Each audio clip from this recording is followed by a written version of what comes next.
함께 기도하시겠습니다. 거룩하신 아버지 하나님, 우리를 죄악 가운데서 구원해 주시고 소망 가운데 하루하루 살 수 있도록 붙잡고 인도하여 주심을 주님께 감사를 드립니다. 또 주의 거룩한 몸된 교회에 참여하여 우리의 삶을 낭비하지 않도록 지켜주시며 또 하루하루의 삶을 주의 뜻 가운데 인도하여 주시는 것도 더욱 감사를 드립니다. 이 땅에서의 삶이 영원한 세계의 삼국과 관련이 있다는 것을 일깨워 주셔서 일상의 모든 언행 가운데 주님을 증거하고 주님의 나라를 위하여 살 수 있도록 온전히 주관하여 주시고 함께하여 주시기를 더욱 주님께 기도합니다. 우리가 얼마나 연약하고 또 어리석기까지 한지 깨달을 때마다 오직 죽은 자를 살리는 주의 권능을 더욱 사모하고 기다릴 뿐입니다. 우리의 모든 죄를 용서해 주신 그 은혜에 또한 더하셔서 우리의 일상의 삶 가운데도 주의 권능으로 역사하여 주시고 우리의 죽은 행실로부터 벗어나 삶으로 하나님께 영광을 드릴 수 있도록 도와주시기를 주님께 부탁을 드립니다. 어디에 있든지 무엇을 하든지 누구를 만나든지 빛의 자녀답게 생각하고 말하고 행동할 수 있도록 주관하시고 함께하여 주시옵소서. 주님, 우리 각 사람 천국으로 불러주실 그때 아무런 부끄러움 없이 영광과 칭찬과 존귀 가운데 주님 앞에 서기를 바라고 원합니다. 우리 마음에 진실한 소원을 주신 것처럼 삶에도 변화를 주셔서 그 나라의 영광을 위해서 살 수 있도록 도와주시기를 더욱 간절히 기도합니다. 무엇보다 아직 이뤄진 영혼들 바라볼 때마다 영혼에 대한 열정을 주셔서 그들을 반드시 주님 앞에 인도할 수 있도록 저희를 도구로 사용해 주시고 또 소중한 기회를 베풀어 주시기를 주님 앞에 기도합니다. 주 예수를 믿으면 너와 내 집이 구원을 얻으리라는 약속의 말씀이 이루어질 수 있도록 함께하여 주시기를 주님께 간구합니다. 이 시간 유익된 시간이 될 수 있도록 주 성령께서 주관하여 주시며 성령의 감동과 감화하심으로 역사하여 주시기를 간절히 기도합니다. 고마우신 우리 구주 예수님 이름으로 기도합니다. 아멘. 네, 성경 출애굽기 17장 8절 말씀부터 보시겠습니다. 109페이지 출애굽기 17장 8절 말씀부터 제가 읽어드리겠습니다.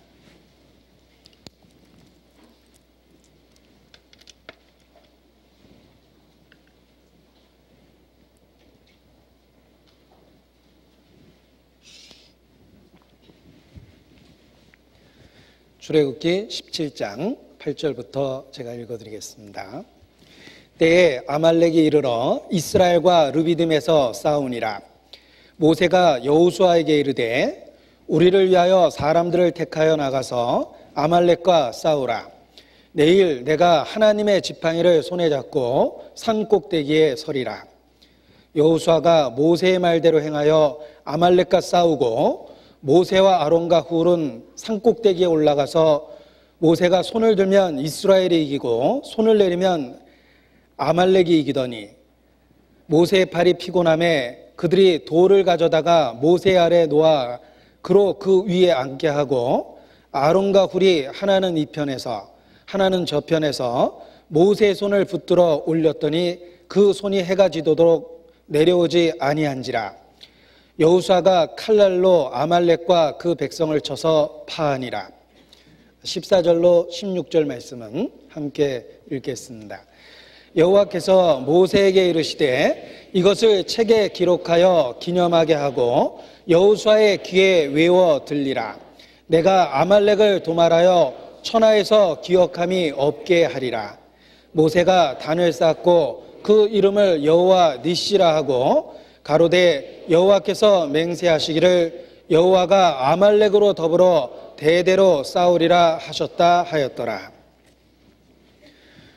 성경의 대부분은 역사의 형식으로 기록되어 있습니다. 딱딱한 신학적인 논문 형식도 아니고 이론적이거나 관념적인 이야기로만 채워진 것이 아닙니다. 실제 삶의 현장에서 있었던 이야기를 중심으로 역사의 형식으로 성경 대부분이 기록되어 있습니다. 이것은 우리의 믿음 생활이 이론적이거나 지식적이거나 관념적인 것이 아니고 실제 삶의 현장에서 실천될 수 있고 적용돼야만 하는 것들이다라는 것을 깨닫게 하심이라고 생각합니다. 예수께서도 제자들을 3년 반 동안 가르치실 때 교실에서 수업을 통해서 가르치신 것이 아닙니다. 실제 삶의 현장에서 동행하며 진리를 그들에게 가르치셨습니다. 이와 마찬가지로 일상의 모든 삶들 가운데서 하나님은 말씀하시며 믿음이 이론과 지식, 관념적으로 존재하는 것이 아니라 실제 삶의 현장에서 적용되고 실천돼야만 한다는 것을 가르쳐 주십니다. 성경의 역사는 교훈을 위해서 기록되었다라고 그 분명한 기록 목적을 밝히고 있습니다. 무엇이든지 전에 기록한 바가 우리의 교훈을 위하여 기록된 것이다 라고 성경에서 말씀하셨고, 저희에게 당한 이런 일이 거울이 되고 또한 말세를 만난 우리의 경계로 기록하셨다고 표현하셨습니다. 수천 년 전에 그 이야기들이 오늘을 살아가는 우리에게 거울이 되고 경계가 된다고 말씀하십니다. 그래서 선지자들이 그 섬긴 바가 자기를 위한 것이 아니요 너희를 위한 것임이 계시로 알게 되었다라고 말씀하기도 하셨습니다. 계시를 통해서 구약 성경 또는 신약 성경에 기록된 그 사건과 사고들의 이야기가 바로 모든 시대에 그리스도인들을 위해서 기록된 거라고 분명하게 말씀하십니다.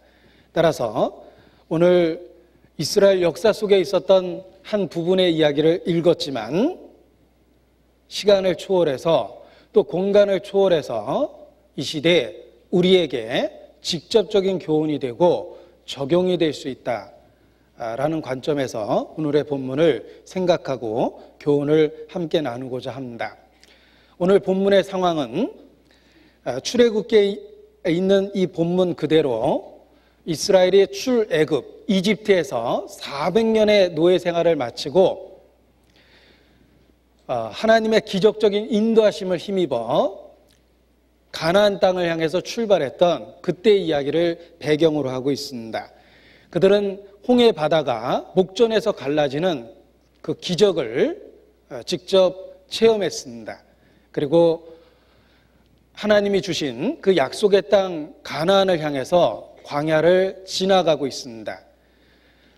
역사 전체적으로는 40년의 광야 생활을 했는데 오늘 읽은 이 이야기는 광야 생활의 초기에 해당하는 이야기라고 말할 수 있습니다. 그래서 이 사건이 일어나기 전에 이스라엘은 홍해 바다가 갈라지는 기적을 목격했을 뿐만 아니라 또 마라에 쓴 물을 단물로 바꾸는 그런 그 기적도 체험했습니다. 또 하나님의 엘림이라는 오아시스와 같은 그런 그 안락한 장소로 인도하는 것도 그들은 광야 생활 중에 경험했습니다. 그리고 뿐만 아니라 광야에서 살아갈 수 있도록 하나님께서 만나라는 음식을 비 오듯 주셔서 그들이 그 초자연적인 만나라는 음식을 먹고 생존하게 되는 그런 그 경험도 하게 됩니다. 그리고 광야에서 꼭 필요한 물을 반석을 치심으로 이스라엘에게 주셨습니다. 그 물을 먹는 기적도 체험하고 오늘 본문처럼 이제 르비딤에서 아말렉과 싸우는 그런 그 경험을 하게 됩니다. 이스라엘이 많은 하나님의 직접적인 그 역사하심을 체험하고 그리고 오늘의 본문처럼 아말렉과 싸우는 그런 그 일을 당하게 된 것입니다. 그런데 이러한 그 광야에서의 인도하심이 그리스도의 인도하심이라고 성경은 분명하게 표현하고 있습니다.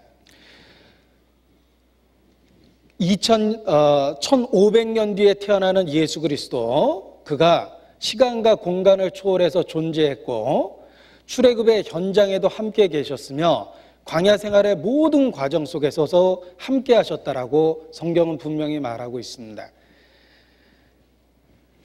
오늘 본문에 표시해 놓고 고린도 전서 10장 말씀을 보시겠습니다. 이 광야 생활에 대한 내용을 잘 요약하고 있습니다. 본문에 표시하시고 고린도 전서 10장입니다. 제가 읽어드리겠습니다. 1절부터 제가 읽어드리겠습니다. 형제들아, 너희가 알지 못하기를 내가 원치 아니하노니, 자, 이건 반드시 알아야 된다는 뜻입니다. 우리에게 알려주려고 그 사건을 이루셨고 또한 기록하신 것입니다. 그래서 모든 시대의 성도들에게 왜 이러한 일이 있었는지를 분명하게 적용하고 교훈해주고 계십니다. 형제들아, 너희가 알지 못하기를 내가 원치 아니하노니 우리 조상들이 다 구름 아래에 있고 바다 가운데로 지나며 모세에게 속하여 다 구름과 바다에서 세례를 받고 다 같은 신령한 식물을 먹으며 다 같은 신령한 음료를 마셨으니 이는 저희를 따르는 신령한 반석으로부터 마셨음에, 같이 읽겠습니다. 그 반석은 곧 그리스도시라. 네, 출애굽과 광야의 여정 속에 그리스도가 함께했다라는 것을 분명하게 밝히고 있습니다. 이것은 이성적으로는 이해할 수 없습니다. 왜냐하면 예수 그리스도는 그로부터 약 1500년 뒤에 육신을 갖고 탄생했기 때문입니다. 그러나 성육신하기 이전에도 이미 창조 때부터 그리스도는 계셨고 또한 출애굽의 역사 현장에도 함께 하셨다는 것입니다. 예수께서 이러한 신비스러운 일을 직접 제자들에게 가르치시기도 하셨습니다. 그래서 제자들에게 가르치실 때 모세의 글과 다윗의 시편과 선지자의 글들을 인용하여 자기에 관한 것을 자세히 설명하셨다고 되어 있습니다. 이전에 기록된 모든 그 내용들이 그리스도와 관련되어 있고 그리스도를 예표하고 있으며 그리스도와 관련해서 해석할 수 있다는 것을 제자들에게 직접 가르치신 적도 있습니다. 따라서 우리는 출애굽의 사건을 읽었지만 그 사건 속에서 그리스도를 볼 수 있습니다. 출애굽의 사건뿐만 아니라 구약 성경 모든 곳에서 모든 인물들의 삶 속에서 모든 사건과 이야기 속에서 우리는 그리스도를 찾아낼 수 있습니다. 마치 숨겨진 그림을 발견하듯이 우리는 성경에 기록된 그 사건과 사고, 이야기 속에서 그리스도를 발견해낼 수가 있습니다. 예를 들면 마라의 쓴물을 달게 했던 그 나뭇가지 속에서 그리스도를 볼 수 있습니다. 또 하늘에서 내렸던 초자연적인 음식, 만나, 그 만나 속에서 그리스도의 모습을 볼 수 있습니다. 반석을 쳐서 물을 내었을 때 그 반석에서도 그리스도를 볼 수 있고 반석을 깨치고 나온 그 초자연적인 물 속에서도 역시 그리스도를 볼 수 있습니다. 그리고 이 아말렉과의 전쟁이라는 오늘의 본문 속에서 전쟁을 수행하는 여호수아 모습 속에서도 그리스도를 볼 수 있고 또 산꼭대기에 올라가서 기도하고 있는 모세의 모습 속에서도 그리스도를 볼 수 있습니다. 모든 이야기 속에서 우리는 그리스도를 발견하며 우리가 믿고 있는 우리의 구주 예수 그리스도가 얼마나 확실한 진리인지를 더욱 마음에 감격스럽게 깨닫게 됩니다. 출애굽의 이야기, 광야의 이야기 속에 바로 그리스도가 숨겨져 있습니다. 그리고 모든 세대에 그리스도와 동행하는 성도들의 삶을 위한 교훈들이 그 속에 담겨져 있습니다. 그래서 이 시대에 출애굽 사건이 있은 지 우리 시대로부터 거슬러 보면 약 3,500년 전입니다. 그러나 그 3,500년 전의 그 이야기 속에서도 바로 오늘 그리스도와 동행하는 우리의 삶에 대한 교훈들을 발견하고 적용할 수 있다는 것이 참으로 놀라운 하나님의 지혜라고 생각을 합니다. 자, 이스라엘은 약속의 땅 가나안이라는 목적지를 향해서 출애굽했습니다. 그러나 출애굽해서 바로 가나안 땅에 들어간 것이 아닙니다. 40여 년의 광야 생활이 있었습니다. 그 광야 생활은 가나안 땅이라는 최종의 목적지를 향한 일종의 과정이었습니다. 그와 마찬가지로 우리는 구원을 받고 바로 천국으로 이동하는 것은 아닙니다. 현재 우리의 신앙 생활이 마치 그 과정, 광야 40년과 같은 그 과정 속에 있는 것이다 라고 말씀드릴 수 있습니다. 그러나 그리스도는 출애굽할 때만 함께 하셨던 것이 아니라 광야 40년 내내 그들과 함께하며 그들을 광야에서 양육하시고 훈련하시고 보존하시고 마침내 가나안 땅으로 이끄셨습니다. 그와 마찬가지로 우리가 예수 그리스도를 천국에서 다시 만나게 되는 것이 아닙니다. 우리를 구원해 주신 이후 그 후 천성에 이를 때까지 계속해서 우리와 함께 하시고 있다는 것을 우리는 역사의 이야기를 읽으면서 더욱 발견할 수 있습니다. 광야 모든 사건 속에 함께 하셨던 그리스도는 이 시대에 광야 같은 과정적 신앙생활을 하고 있는 우리의 일상의 삶에 함께하고 계시다, 이렇게 말씀드릴 수 있습니다. 자, 그런데 이스라엘은 출애굽한 이후 아말렉이라는 그 대적과 전쟁을 치르게 됩니다. 그 후 많은 전쟁을 치르게 되었는데 출애굽한 이후에 첫 번째 했던 전쟁의 이야기가 바로 오늘 본문의 상황입니다. 하나님은 처음부터 전쟁에 직면하도록 하신 것은 아닙니다. 출애굽 이후 그들에게 하나님이 함께 하시고 있다라는 많은 기적적인 체험들을 주셨습니다. 일단 홍해 바다가 갈라지는 기적을 체험했습니다. 그리고 마라의 쓴물을 나뭇가지를 던져 달게 만들어서 그 물을 기쁘게 마실 수 있는 기적도 보여주셨습니다. 그리고 만나라는 초자연적인 기적으로 그들을 먹이시고 반석을 쳐서 물을 내는 그런 기적적인 광경도 체험하도록 하셨습니다. 생존에 꼭 필요한 것만 주셨던 것이 아닙니다. 심지어 그들이 고기가 먹고 싶다라고 얘기했을 때 그저 만나만 먹였어도 되는데 고기 먹고 싶다고 소원하는 그들에게 하나님께서 BBQ 치킨은 아니지만 메추라기를 무한 공급하셔서 그야말로 코에서 냄새가 날도록 그렇게 실컷 먹이셨다는 기록도 있습니다. 그러니까 생존에 필요한 것만 꼭 주셨던 것이 아니라 그들이 광야 생활을 기쁘게 할 수 있는 그들이 원했던 것도 주셨다는 것입니다. 자, 그들은 전쟁을 하기 전에 많은 감동적인 하나님의 역사하심을 목도했습니다. 그리고 이제 첫 번째 전쟁에 직면하게 됩니다. 이것이 하나님께서 이스라엘을 아주 세심하게 배려해서 인도했던 것이다라고 말할 수 있습니다. 처음부터 출애굽하자마자 전쟁을 경험했다면 그들은 절망하고 좌절하고 침륜에 빠졌을 것입니다. 그러나 하나님이 함께 하신다는 기적적인 손길을 수없이 체험하게 한 이후에 비로소 전쟁을 경험하게 하신 것입니다. 출애굽기 13장입니다. 출애굽기 13장 17절. 하나님께서 사전에 이미 배려하셨다라는 것을 알 수가 있습니다. 13장 17절입니다.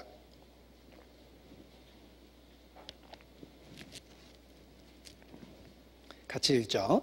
바로가 백성을 보낸 후에 블레셋 사람의 땅의 길은 가까울지라도 하나님이 그들을 그 길로 인도하지 아니하셨으니 이는 하나님이 말씀하시기를 이 백성이 전쟁을 보면 뉘우쳐 애굽으로 돌아갈까 하셨습니다. 지도를 놓고 펼쳐보면 약속의 땅 가나안으로 가는 그 길이 크게 두 가지가 있습니다. 아니, 얼핏 보면 사실 블레셋으로 통하는 그 길 하나밖에 안 보입니다. 그것이 일반적인 길입니다. 그러나 하나님은 그들이 예상하고 있었던 그 길로 인도하지 않으셨습니다. 왜냐하면 그 길을 통과하면서 바로 전쟁에 휘말릴 거라는 걸 아셨던 것입니다. 그래서 출애굽하자마자 전쟁을 보게 되면 그들이 좌절하고 절망하고 침륜에 빠질까 봐 오히려 길을 먼 길로 인도하셨습니다. 그래서 얼핏 보면 길이 없는 곳으로 인도하셨습니다. 그래서 14장 3절에 보면 이런 표현이 있습니다.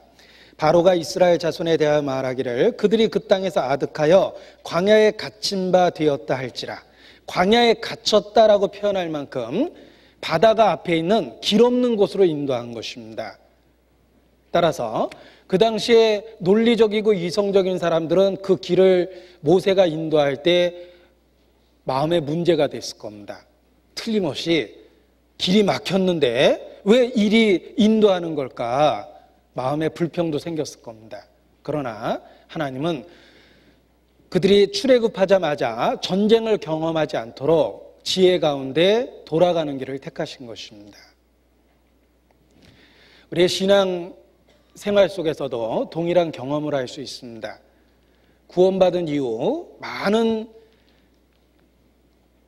감동을 주시고 우리 마음을 감화하시고 영적 체험을 갖게 하시고 수없이 많은 성경 말씀을 깨닫도록 하십니다.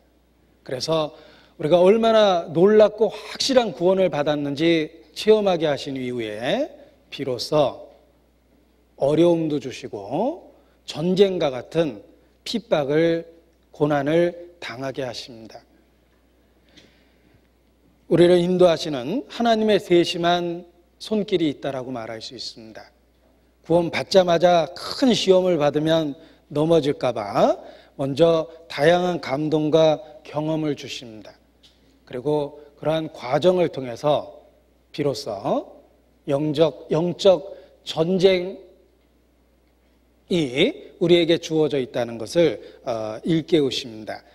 그래서 구원받고 우리가 많은 감동과 감격 속에서 지내게 되지만 곧 우리가 전쟁터에 있다는 것을 깨닫게 됩니다. 영적 전쟁터 한복판에 우리가 존재하고 있다는 것을 알게 됩니다.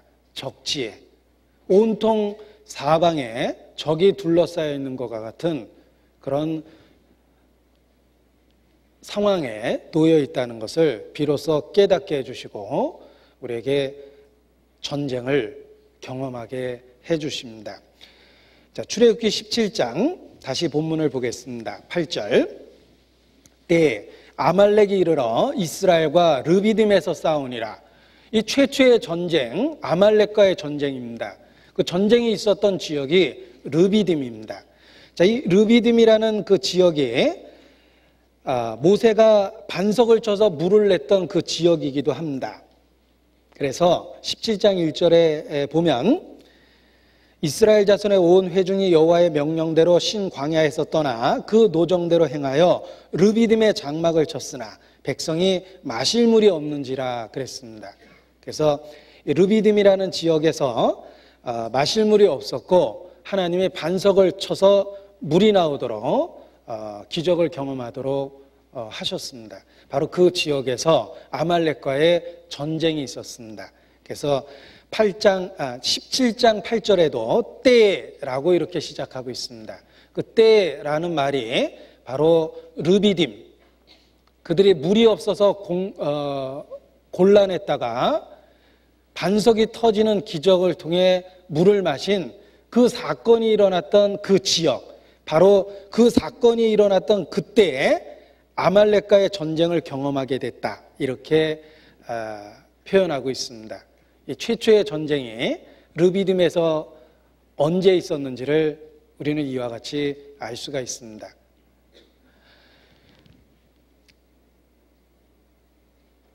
처음에는 물이 없어서 큰 곤란을 경험했습니다. 그러나 하나님의 역사하심을 통해 반석이 터지고 물이 나왔습니다. 그 문제가 기적적으로 해결됐습니다. 그리고 평온했던 것이 아니라 이제는 또 다른 문제, 아말렉의 침입을 받고 공격을 받게 된 것입니다. 아마도 구원받은 이후 우리의 신앙생활도 이와 비슷한 경험을 하게 됩니다. 어떤 어려움을 경험해서 그것이 갈등과 고통 속에 있게 하다가 하나님의 역사하심을 통해서 잘 해결이 됩니다. 그런데 그 다음에 평강이 주어지는 것이 아니라 한 가지 문제가 해결될 만하면 또 다른 문제가 연속적으로 우리에게 주어지는 경우가 있습니다. 이스라엘 출애굽의 역사 속에서도 그러했습니다. 물이 없어서 곤란했는데 그 문제가 해결될 즈음에 벅찬 감동과 기쁨을 가졌을 겁니다. 기적을 체험했기 때문에. 그러나 그 감격이 채 가시기도 전에 또 다른 문제가 생겼습니다. 아말렉이 공격을 하게 된 겁니다. 우리도 구원받은 이후에 한 가지 문제를 해결하게 되었을 때 또 다른 문제를 경험할 때가 있습니다. 연속적인 어려움을 경험하면서 더 마음에 힘들어할 때가 있습니다. 이스라엘 역사 속에서도 사실 그러했습니다. 그러나 이런 연속적인 그 문제들이 사실은 이스라엘을 인도하고 있는 하나님의 손길 가운데, 계획 가운데 일어나고 있다는 것을 기억할 필요가 있습니다. 하나님은 세심한 배려 가운데 그들을 훈련하고 연단하기 위해서 한 사건 한 사건 감당할 수 있을 만큼 허락해 나가시고 있다는 것을 우리는 이 역사를 통해서 볼 수가 있습니다. 이 아말렉과의 전쟁은 앞으로 치러야 될 많은 전쟁에 대한 예고와 같았습니다. 아말렉과의 전쟁을 시작으로 그 후에 가나안 땅을 점령하기까지 이스라엘은 수없이 많은 전쟁을 경험하게 됩니다. 하나님은 처음부터 그렇게 계획하시고 인도하셨던 것입니다. 그래서 이스라엘 백성을 부를 때 군대라는 특별한 표현을 써서 그들을 부르셨습니다. 그들이 싸움을 위해서 부름을 받았다라는 것을 가르쳐주기 위해서입니다. 전쟁을 치르게 될 거라는 것을 가르쳐주기 위해서 이스라엘을 부를 때 군대라는 표현을 쓰셨습니다. 그리고 이스라엘이 갖고 있는 행군의 조직 그 자체가 전쟁을 수행하기 위한 군대 조직과 유사했습니다. 50부장, 100부장, 500부장, 1000부장 이와 같은 조직은 분대장, 소대장, 대대장, 연대장과 같은 전쟁을 효과적으로 치르기 위한 조직과 비슷했습니다. 그들은 처음부터 전쟁을 위해서 부름을 받았다라는 것입니다. 의외의 전쟁을 한 것이 아니라 하나님이 처음부터 계획한 전쟁이었습니다. 이 아말렉과의 전쟁은 앞으로 치러야 될 큰 전쟁을 위한 훈련과 같았습니다. 마치 메인 게임에 앞서서 스파링 상대를 통해서 몸을 풀듯이 이스라엘은 이 광야의 아말렉을 통해서 앞으로 치러야 될 전쟁에 대한 준비를 했던 것입니다. 그들은 노예 생활을 했기 때문에 군사적 훈련이 전혀 되어 있지 않았습니다. 따라서 앞으로의 전쟁을 치르기 위한 훈련의 하나의 과정으로 아말렉의 공격을 허락하셨다, 이렇게 말씀드릴 수 있습니다. 그래서 처음부터 이스라엘을 부를 때 군대라는 말로 그들을 부르신 것입니다. 출애굽기 6장 26절입니다. 출애굽기 6장 26절.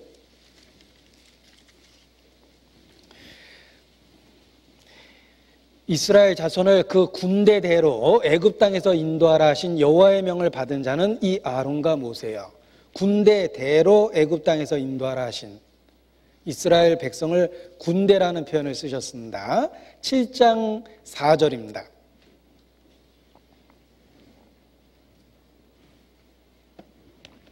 7장 4절 같이 읽죠. 바로가 너희를 듣지 아니할 터인즉 내가 내 손을 애굽에 더하여 여러 큰 재앙을 내리고 내 군대 내 백성 이스라엘 자손을 그 땅에서 인도하여 낼지라. 자, 이스라엘 자손을 부르시면서 내 백성, 그리고 더욱 중요한 건 내 군대라 이렇게 표현하셨습니다. 그들에게 전쟁이라는 상황이 주어질 것이며 그들은 출애굽할 때 이미 싸움을 위해서 부름을 받았다라는 것을 일깨우시기 위해서 그렇게 표현하셨습니다. 자, 이러한 기록은 결국은 신약 시대의 우리를 위한 표현입니다. 우리가 구원받을 때 그리스도의 군사로 부르심을 입었습니다. 우리는 영적인 군인입니다. 교회는 군대입니다. 그것을 확실하게 깨달은 윌리엄 부스는 아예 신앙생활을 군복을 입고 했습니다. 구세군의 창시자입니다. 그리스도인은 싸움을 위해서 부름을 받았습니다. 우리는 그리스도의 군사입니다. 디모데 후서 2장입니다. 디모데 후서 2장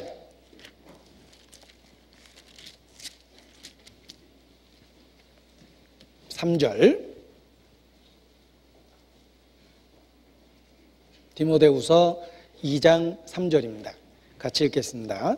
내가 그리스도 예수의 좋은 군사로 나와 함께 고난을 받을지니. 자, 우리는 그리스도의 군사입니다. 그리고 마땅히 좋은 군사가 되어야 됩니다. 우리는 싸움을 위해서 부름을 받았습니다.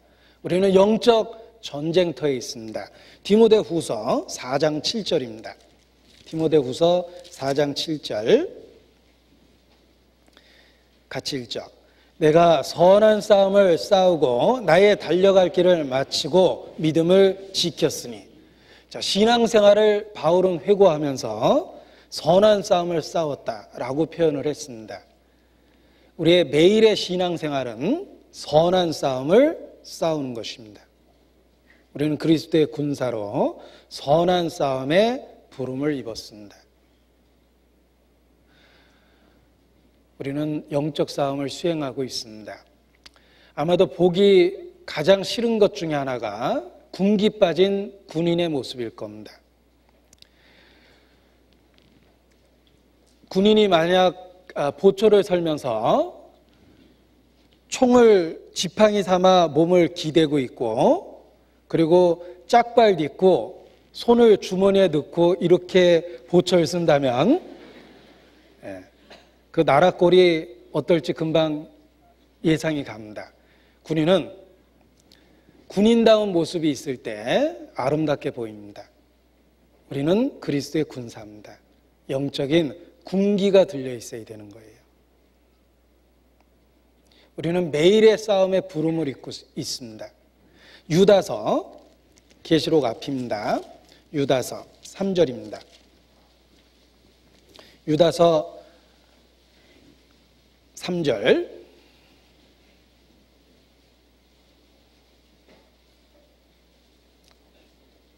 같이 읽겠습니다. 사랑하는 자들아, 내가 우리의 일반으로 얻은 구원을 들어 너희에게 편지하려는 뜻이 간절하던 차에 성도에게 단번에 주신 믿음의 도를 위하여 힘써 싸우라는 편지로 너희를 권하여야 할 필요를 느꼈노니. 자, 너희는 믿음의 도를 위해 힘써 싸우라. 이것이 신앙생활입니다. 우리는 매일 믿음의 선한 싸움을 싸우고 있습니다. 이스라엘을 군대라고 부르신 것이 바로 이 시대에 성도들을 교훈하기 위한 모습이었습니다. 그래서 신앙생활은 전쟁과 같다. 우리는 매일 믿음의 도를 위해서 힘써 싸우고 있다. 이렇게 표현해 볼 수가 있습니다. 그렇다면 우리의 적은 도대체 누구인가? 손자병법에도 적을 알고 나를 알아야지 전쟁에 이길 수 있다라고 기록되어 있습니다. 전쟁의 기본적인 지혜라고 말할 수 있습니다. 도대체 우리의 적이 누굽니까? 우리 신앙생활에 3대 대적이 있습니다. 어떤 사람은 신앙생활에 3대 대적이 누구냐 그러니까 시어머니, 시누이, 시동생 이렇게 얘기하는데, 신앙생활의 3대 대적은 바로 우리의 자아, 본성, 영혼을 거스려 싸우는 육체의 정욕, 우리의 첫 번째 적은 우리 자신입니다. 가장 싸우기 어려운 상대도 바로 우리 자신입니다. 우리의 본성, 옛사람, 자아, 그것이 첫 번째 대적이요. 그리고 우리를 둘러싸고 있는 이 세상, 먹음직하고 보암직하고 지혜롭게 할 만한 그런 그 유혹되는 것들을 우리에게 끊임없이 베푸는 이 세상이 우리의 두 번째 적입니다. 그리고 공중의 권세 잡은 자, 사단, 마귀, 바로 우리의 세 번째 적입니다. 이 신앙생활의 3대 대적이 바로 본성과 세상과 사단, 곧 마귀라고 말할 수 있습니다. 우리는 이런 대적들과 믿음의 선한 싸움을 싸우고 있다라고 말씀드릴 수 있습니다. 따라서 아말렉과의 전쟁의 모습이 사실은 우리의 영적 전쟁을 위한 교훈이다. 어떻게 그 전쟁을 승리로 이끌 수 있는지 비결을 가르쳐주기 위해서 하나님께서 역사라는 드라마 형식으로 성경을 기록하셨다라고 말할 수 있습니다. 따라서 이 아말렉과의 전쟁의 이야기를 통해서 오늘 이 시대에 우리의 영적 싸움에 승리할 수 있는 비결을 배울 수가 있습니다. 이 아말렉은 하나님의 대적의 모습을 예표하고 있습니다. 하나님을 대적하고 진리를 대적하는 대적자의 모형입니다. 그 3대 대적 중에 특별히 우리 육신에 대한 모형이다라고 말할 수 있습니다. 왜냐하면 이 아말렉의 태생 자체가 그러합니다. 이 아말렉의 태생을 한번 살펴보겠습니다. 창세기 36장입니다. 창세기 36장 12절입니다.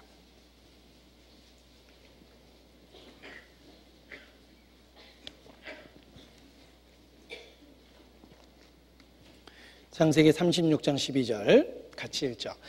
에서의 아들 엘리바스의 첩 딥나는 아말렉을 엘리바스에게 낳았으니 이들은 에서의 아내 아다의 자손이며, 자, 결국은 아말렉은 에서의 손자입니다. 에서는 육신의 모형입니다. 출애굽한 이스라엘 백성을 가장 먼저 공격한 민족이었던 이 아말렉은 바로 에서의 손자 아말렉에서 출발했고 결국은 에서의 후손이며 육신의 모형이라고 할 수 있습니다. 도대체 에서가 누굽니까? 에서는 장자의 명분을 팥죽 한 그릇에 팔아먹었던 망령된 자입니다. 그는 영적인 진리를 모욕하고 하나님의 약속과 유업을 멸시했던 사람입니다. 그리고 오직 눈에 보이는 것을 모든 것인 것처럼 여기고 살았던 존재입니다. 그가 에서입니다. 에서의 후손인 아말렉이 바로 육신의 모형이 되고 있다라고 말씀드릴 수 있습니다. 그 아말렉이 이스라엘의 첫 번째 전쟁의 대적이었습니다. 신명기 25장 보시겠습니다. 신명기 25장.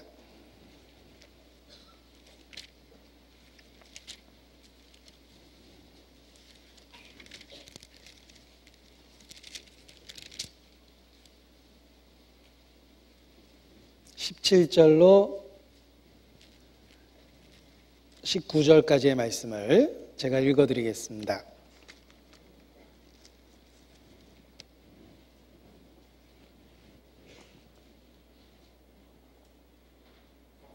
신명기 25장 17절 말씀부터 제가 읽어드리겠습니다.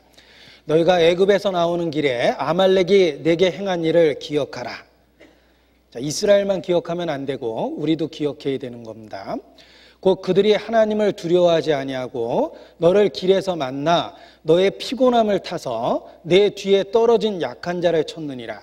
그러므로 네 하나님 여호와께서 내게 주어 기업으로 얻게 하시는 땅에서 네 하나님 여호와께서 너로 사면에 있는 모든 대적을 벗어나게 하시고 내게 안식을 주실 때 너는 아말렉의 이름을 천하에서 도말할지니라. 너는 잊지 말지니라. 이 아말렉의 죄에 대해서 기억하고 잊지 말라고 말씀하셨습니다. 그래서 이스라엘의 군사적인 힘을 갖게 되었을 때 사울 왕을 통해서 아말렉을 진멸하라, 남녀노소를 분물하고 진멸하라라는 명령을 주셨던 것입니다. 이 아말렉이 광야 생활 중에 있는 이스라엘을 공격했습니다. 특별히 누구를 공격했냐면 18절에 나오죠. 네 뒤에 떨어진 약한 자를 쳤느니라. 뒤에 뒤처진 사람들을 아말렉이 공격하고 노략질했습니다. 지금도 그렇습니다. 우리가 주님과 가까이 있고 교회와 마음을 같이 하고 있으면은 아말렉의 공격을 잘 받질 않습니다.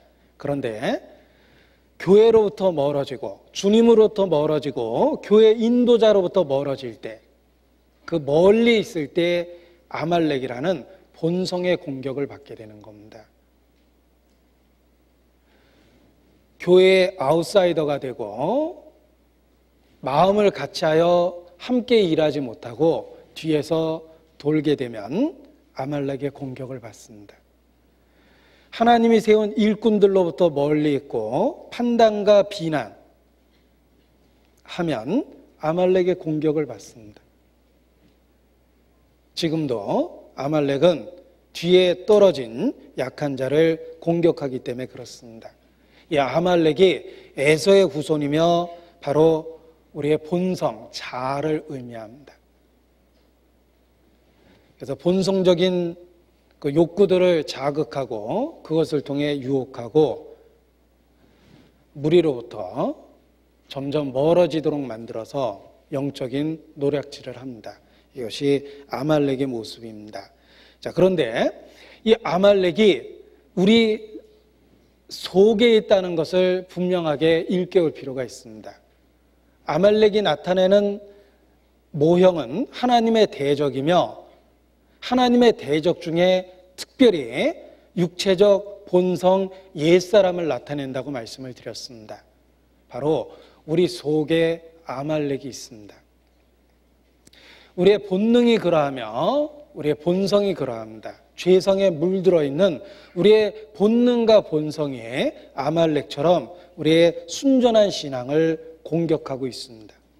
그래서 아말렉과의 그 전쟁이 출애굽 현장에만 있었던 것이 아니라 바로 이 시간 우리 속에서도 일어나고 있다 하고 그렇게 표현해 볼 수 있습니다.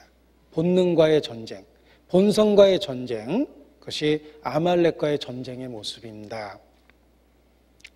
갈라디아서 5장 17절입니다. 갈라디아서 5장 17절. 이 시대에 성도들이 경험하는 아말렉과의 전쟁이 기록되어 있습니다. 갈라디아서 5장 17절입니다.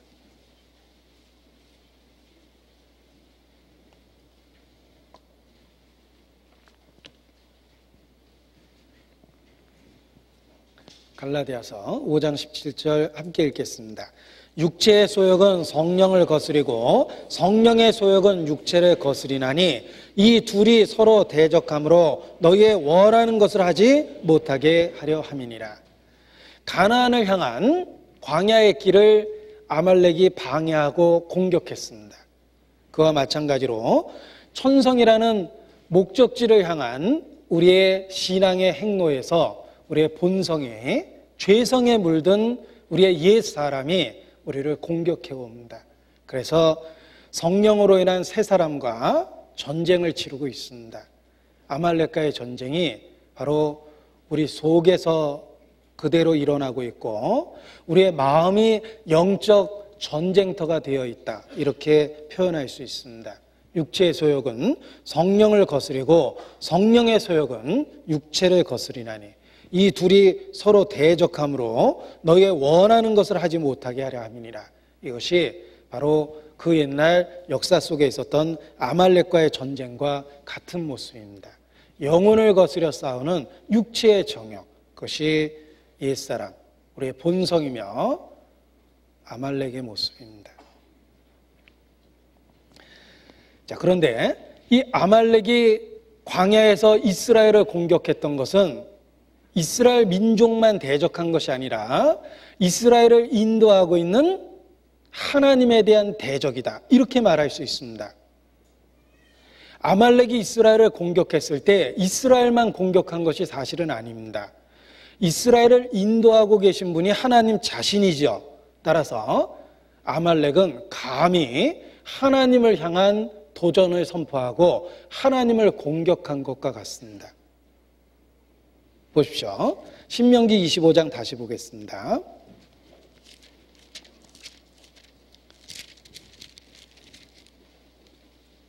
18절입니다.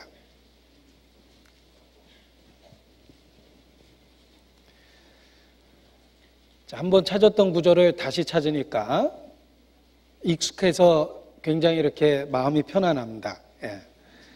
이 성경 구절을 자주 만나면 모든 구절이 다 익숙해집니다. 신명기 25장 18절, 방금 전에 읽었던 구절입니다. 곧 그들이 하나님을 두려워하지 아니하고 너를 길에서 만나 너의 피곤함을 타서 내 뒤에 떨어진 약한 자를 쳤느니라. 자, 처음에 인용했을 때는 뒷부분을 인용했죠. 뒤에 떨어진 약한 자를 쳤습니다. 그런데 앞부분에 있는 표현을 주목해 보고자 합니다. 하나님을 두려워하지 아니하고 내 뒤에 떨어진 약한 자를 쳤느니라. 자, 아말렉이 이스라엘을 쳤을 때 그 공격한 원인 중에 하나가 하나님에 대한 두려움이 없었다는 겁니다. 이스라엘을 출애굽시킨 건 하나님이십니다. 이스라엘을 광야로 인도하고 있는 것도 하나님이십니다. 그런데 그 이스라엘을 공격했습니다. 결국은 하나님을 향해서 공격을 한 것입니다. 그래서 하나님이 직접 나서서 전쟁에 참여하시고 이스라엘을 승리케 하신 겁니다. 하나님의 이름과 관련되어 있고 하나님의 명예와 관련되어 있는 것입니다.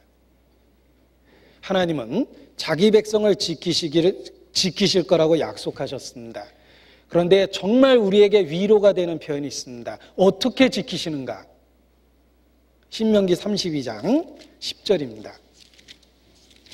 하나님이 자기 백성을 어떻게 지키시나 보십시오. 10절.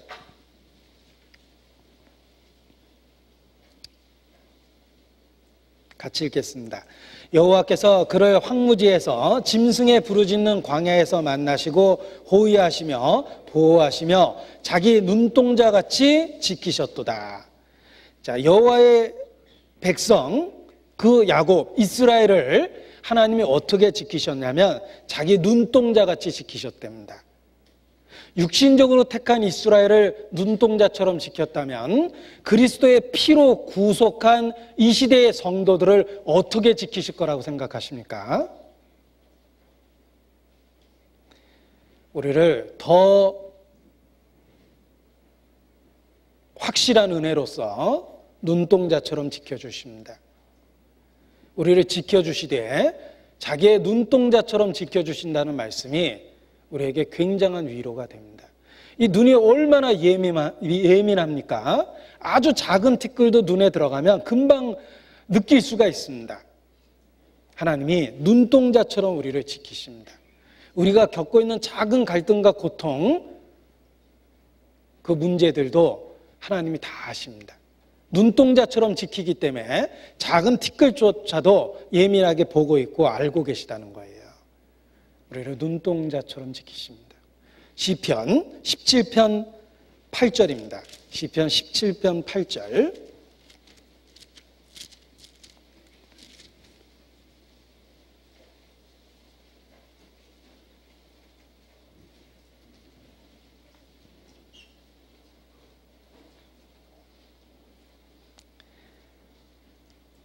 (8절) 같이 읽겠습니다. 나를 눈동자같이 지키시고 주의 날개 그늘 아래 감추사. 자, 이것이 성도들을 보호하시는 하나님의 모습입니다. 따라서 성도들을 공격하면, 하나님의 백성을 공격하면 성경에 표현하시기를, 자, 이것도 너무 좋은 구절이기 때문에 찾아야 되겠습니다. 스가랴 2장 8절입니다. 스가랴 2장 8절.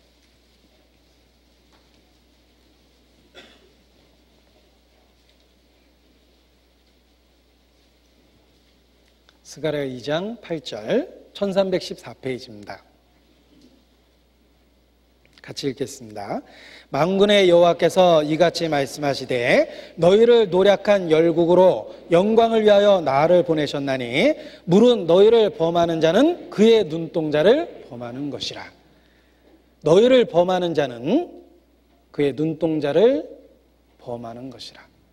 그래서 여호와의 영광의 그 눈을 촉범하는 것처럼 하나님의 백성을 건드리는 것은 하나님에 대한 큰 죄라고 말할 수 있습니다. 이제 아말렉이 단지 이스라엘을 친 게 아니죠. 하나님의 백성을 쳤죠. 하나님을 두려워 아니했기 때문에 하나님의 백성을 친 겁니다. 따라서 하나님은 그 백성을 눈동자처럼 여기시는데 그 백성을 공격했다는 것은 하나님의 눈동자를 범하는 것과 같은 큰 죄를 진 겁니다. 아말렉이 얼마나 무모한 공격을 했는지 우리는 그 영적인 어리석음을 볼 수가 있습니다. 그런데 지금도 아말렉 같은 사람이 있습니다.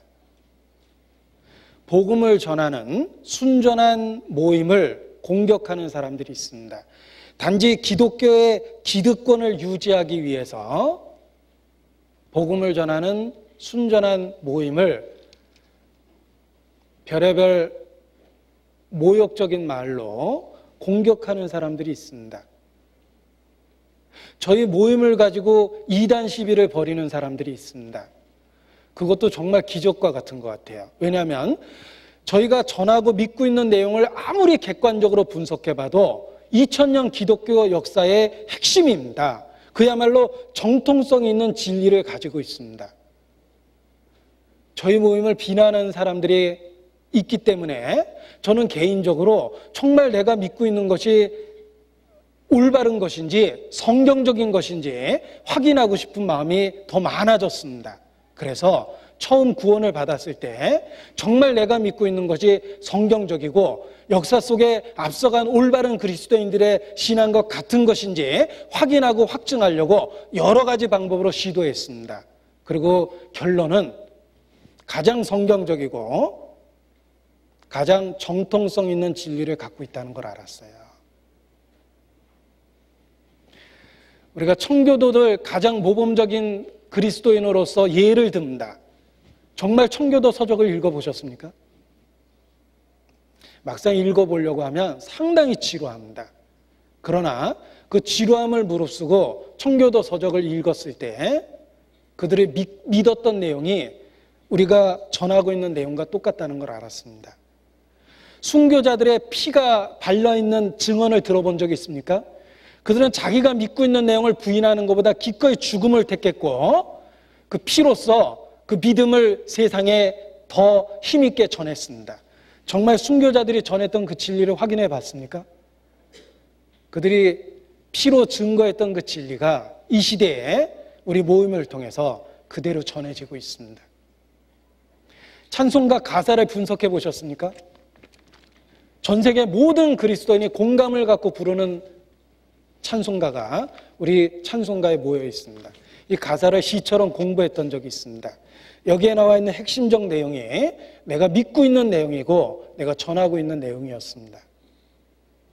그럼에도 불구하고 단지 기득권을 유지하기 위해서 복음을 전하는 모임을 비난하고 공격하고 이단 시비를 벌이는 사람들이 있습니다. 처음에는 마음에 괘씸했는데 이 성경을 상고하는 중에 이스라엘을 공격한 것이 하나님을 두려워하지 아니한 연고고 이스라엘을 공격한 것이 결국은 그들을 인도하고 있는 하나님을 공격한 것이며 하나님의 눈동자를 범한 것이다 라는 말씀을 보고 오히려 저희 모임을 비난하는 사람에 대한 불쌍한 마음이 들었어요. 속된 말로 죽으려고 환장했구나, 그런 생각이 들었습니다. 우리를 비난해서 그런 생각이 든 게 아니고 우리가 진리를 전하고 있음에도 불구하고 교회를 모독하고 비난하는 것은 진짜 하나님의 눈동자를 건드리고 있는 거예요. 지금도 아말렉 같은 사람이 불행하게도 많이 있습니다.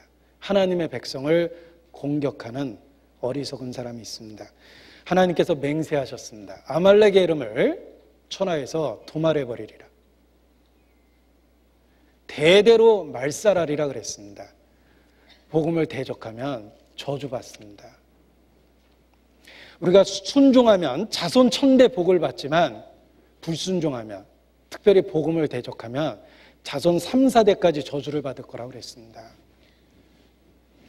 그것이 얼마나 큰 죄인 줄 자각하고 회개하는 것이 필요합니다. 우리 모임을 이해해달라고 이런 표현을 쓰는 것이 절대로 아닙니다. 무엇이 진리인지 본인의 영혼을 위해서 깊이 생각하고 정말 하나님 앞에 부르짖음으로 올바른 행동을 취하여야 한다는 그런 조언을 드리고자 하는 마음에서 제가 혹 저희 모임을 비난하고 판단하고 폄하하고 하는 사람들에 대해서 조금 표현해 봤습니다. 출애굽기 17장입니다.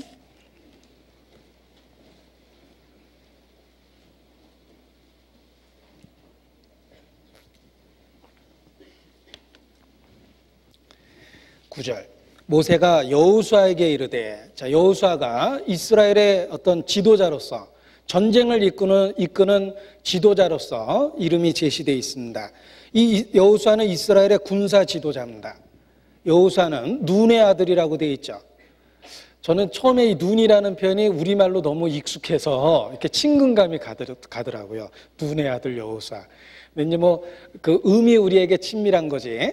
근데 아무튼 여호수아는 에브라임 지파에 속해 있습니다. 에브라임 지파의 눈의 아들 여호수아라고 되어 있는데 그의 원래 이름은 호세아입니다. 그것을 모세가 여호수아로 바꾸어 주었다고 성경에 기록되어 있습니다. 그런데 재미난 건 호세아, 여호수아, 그리고 헬라어로 예수, 다 같은 말입니다. 그러니까 우리가 믿고 있는 구주의 이름이 예수며 구약시대 여호수아라는 이름으로 또 예표되어 있는 겁니다.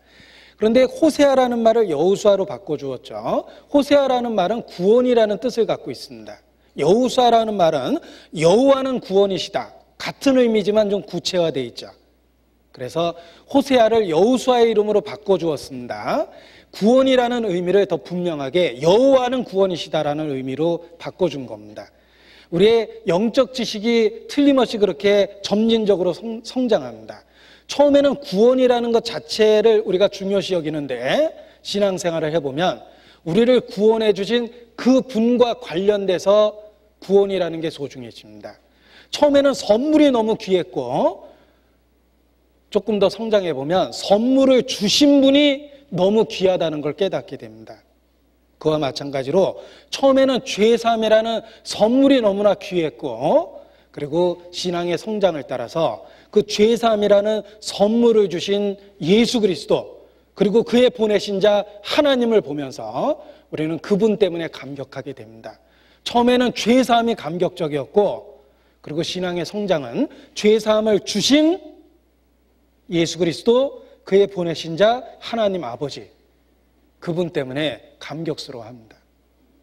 그래서 호세아라는 이름이 여호수아라는 이름으로 개명된 것처럼 우리의 신앙에도 그러한 단계적 성장이 있다. 처음에는 죄사함이라는 선물이 감격스러웠고 그리고 신앙생활 중에 그 선물을 주신 예수 그리스도와 그의 보내신 자 하나님을 알게 되면서 더 우리의 마음에 깊은 그 감격과 감동이 생긴다. 우리의 찬양 소리가 더 커지게 된다. 이렇게 생각해 볼 수도 있습니다. 자, 이 여호수아는 당시 이스라엘의 군사 지도자입니다. 모세는 여호수아에게 이렇게 명합니다. 9절. 우리를 위하여 사람들을 택하여 나가서 아말렉과 싸우라. 자, 사람들을 택하여 나가서 아말렉과 싸우라. 그리고 모세는 지팡이를 짚고 산꼭대기에 설 거라고 말씀하셨습니다. 자, 아말렉과 전쟁을 하고 있습니다. 여호수아는 직접 전쟁터에서 칼을 들고 싸웠습니다. 여호수아만 있었던 게 아니죠. 그 뒤에 모세와 아론과 훌은 산꼭대기에서 손을 들고 하나님께 기도하고 있었습니다. 이 영적 전쟁은 다양한 수행 모습을 갖고 있습니다. 그리고 직접 전쟁터에 나가서 싸웠던 택함받은 사람도 있습니다. 그래서 사람들을 택하여 나가서 아말렉과 싸우라고 그랬죠. 그러니까 직접 여호수아를 따라서 전쟁터에 나간 사람도 있고, 그리고 후방에서 모세와 더불어 기도했던 사람도 있을 겁니다.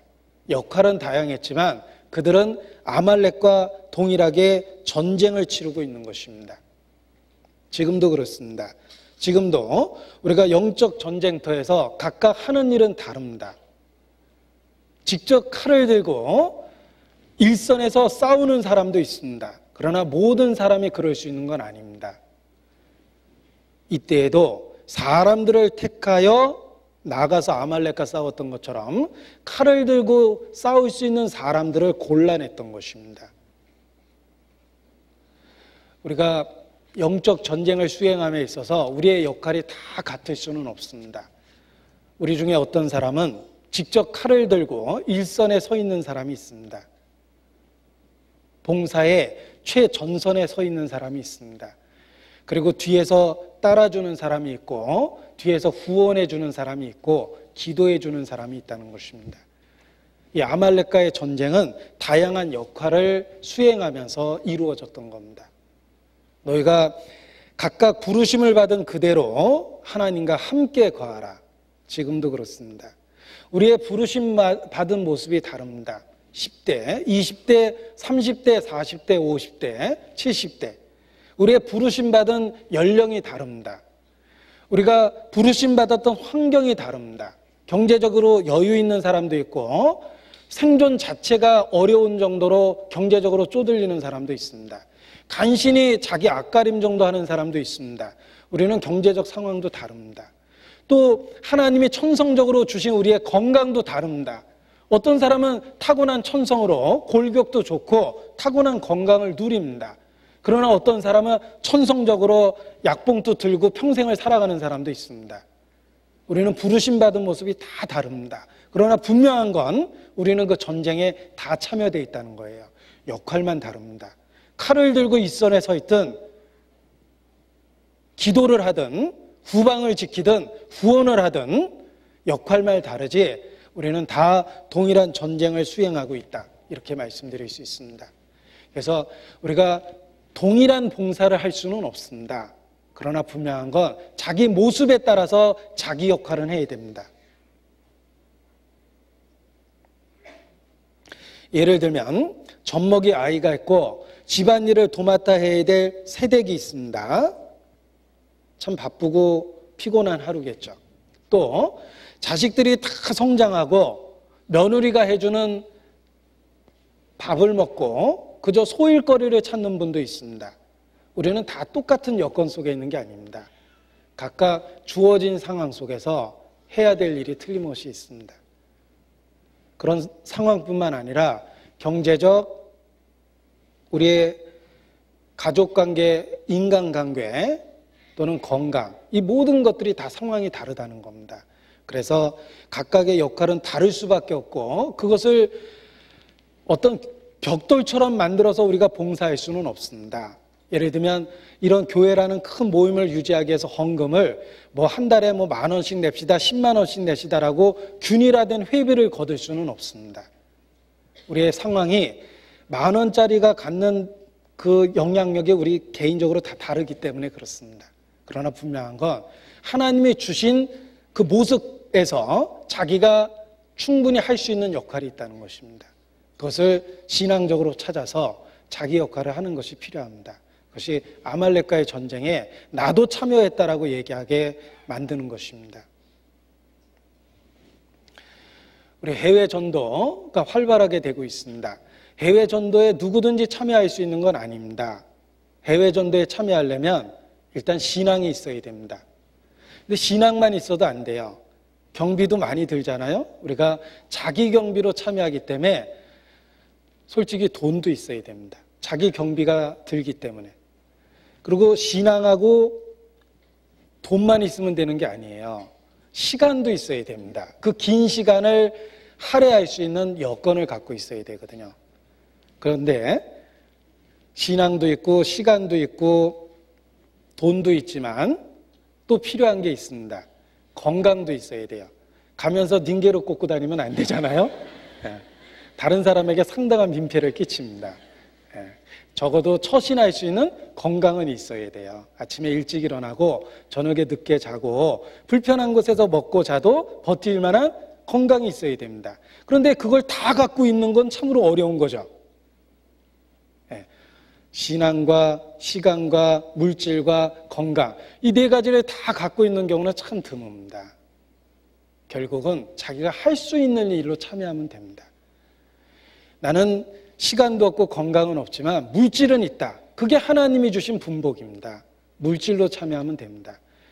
나는 돈도 없고 돈은 없지만 나는 건강은 있다. 일할 의욕도 있다. 건강으로 참여하면 되는 겁니다. 그래서 우리 해외 선교할 때 정말 그 아름다운 모습 중에 하나가 물질적으로 여유 있는 분이 비용을 대고 건강과 시간을 갖고 있는 분이 참여를 하고 이렇게 해서 해외 선교의 팀이 짜여지는 경우도 있습니다. 내가 직접 가지는 못하지만 시간과 건강이 되고 신앙이 되는 분들을 갈 수 있도록 경제적으로 후원하는 분도 많이 계십니다. 그것이 아말렉과의 전쟁 속에서 각각 참여하는 모습이 다른 것으로 이렇게 표현해 볼 수가 있습니다. 그리고 공통적으로 아말렉이라는 신앙의 대적과 우리는 싸우고 있습니다. 단지 참여하는 모양이 다른 겁니다. 그래서 내가 갖고 있는 환경과 위치, 하나님이 내게 천부적으로 주신 것들이 있습니다. 천성적으로 주신 것들이 있습니다. 그거를 갖고 참여하면 되는 겁니다. 자, 이스라엘은 아말렉과 전쟁을 하게 되었습니다. 불행하게도 이스라엘은 400년 노예 생활을 했습니다. 노예에 익숙해 있지, 노예 생활에 익숙해 있지, 그들은 군사적으로 훈련받은 적이 없습니다. 그럼에도 불구하고 승리했죠. 하나님이 함께 계셨기 때문입니다. 그들은 400년 노예 생활을 했지 군사적 훈련이 안 돼 있었어요. 그럼에도 불구하고 하나님이 함께 계셨기 때문에 그들은 승리했다. 이렇게 말할 수 있습니다. 우리 교회 역사 속에서도 마찬가지입니다. 우리가 신학적으로 훈련을 받을 기회가 없었던 경우가 더 많습니다. 그저 평범한 직장인이었고 사회의 한 분야의 전문인이었을 뿐입니다. 생업을 하는 데는 아무 지장이 없었습니다. 나름대로 그 분야의 전문가였기 때문에 그렇습니다. 그런데 어느 날 교회의 권유를 받고 자기의 직업을 포기하고 전도의 일선에 들어섰습니다. 신학적으로 특별하게 훈련받은 게 없기 때문에 그 일을 하려면 육신적으로 두려움과 갑갑함이 생깁니다. 그런데 분명한 건 하나님이 임마누엘, 함께 하시겠다는 약속이 있기 때문에 교회의 권유를 하나님의 말씀으로 받아들이고 순종해서 전도의 일선에 선 겁니다. 이스라엘도 그러했습니다. 군사적 훈련을 받을 기회는 없었지만 그들은 가장 강한 군대였습니다. 신앙으로 서 있는 군대였기 때문에 그렇습니다. 저희 교회 일꾼들이 그러합니다. 특별하게 신학적 훈련을 받을 기간은 없었지만 하나님께서 함께 하신다는 한 가지가 일꾼을 일꾼답게 만들어주는 거다. 이렇게 생각을 합니다. 그리고 확실하게 구원받은 그 경험과 그리고 주님을 위해서 살겠다라는 결심과 열정이 있기 때문에 하나님이 전도의 일선에 두신 거라고 생각을 합니다. 자, 전도를 부족한 사람들을 통해서 하시지 마시고 차라리 능력 있는 천사들을 통해서 하셨다면 더 활발하게 전도가 되지 않았을까, 이런 생각도 해봤습니다. 여러분 어떻게 생각하십니까? 하나님이 왜 전도를 하필 교회에게 맡기시고 훈련이 덜 된 우리에게 맡기셨을까? 천사는 능력도 있다는데 천사가 전도하면 활발하게 기가 막히게 전도할 것 같은데 왜 천사에게 맡기지 않고 우리에게 맡기셨을까? 이유가 있습니다. 천사는 부리는 종입니다. 천사는 능력은 있지만 구원받은 경험이 없어요. 예수 그리스도의 속죄는 천사들을 붙들어 주려 하심이 아니라 아브라함의 자손을 붙들어 주려 하심이라. 천사는 구원의 경험이 없습니다. 그래서 능력만 갖고 할 수가 없는 거예요. 자기에게 이루어지지 않은 일이기 때문에 천사는 전도할 자격이 없는 겁니다. 그러나 우리는 능력은 없지만 구원받은 확실한 경험이 있기 때문에 확실한 증인의 말은 힘이 있다고 말씀하셨고 내가 믿는 거로 말하노라 라고 표현하셨기 때문에 내가 믿고 있기 때문에 말할 수 있고 전할 수 있다. 이런 그 위로를 받습니다.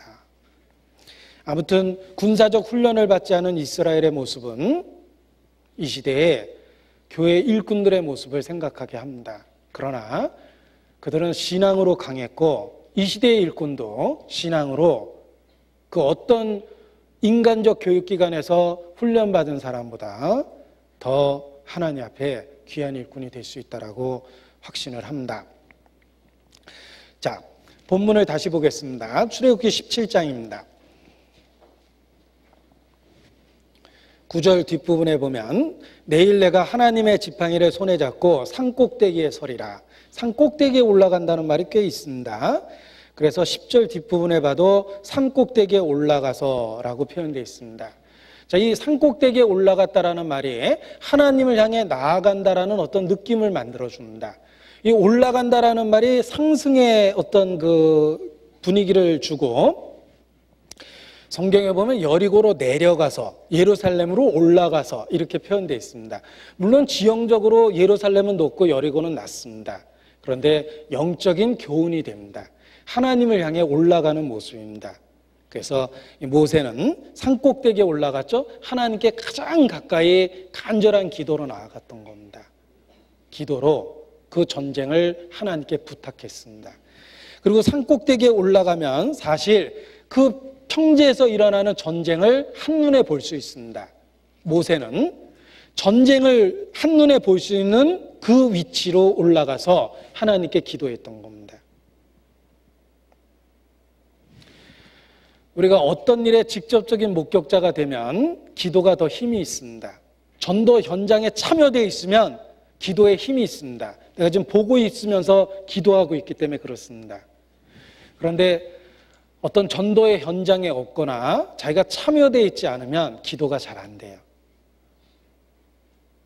우리 해외 전도 갔다 오신 분도 참여하신 분들은 기도가 정말 더 간절하게 됩니다. 현장을 봤기 때문에.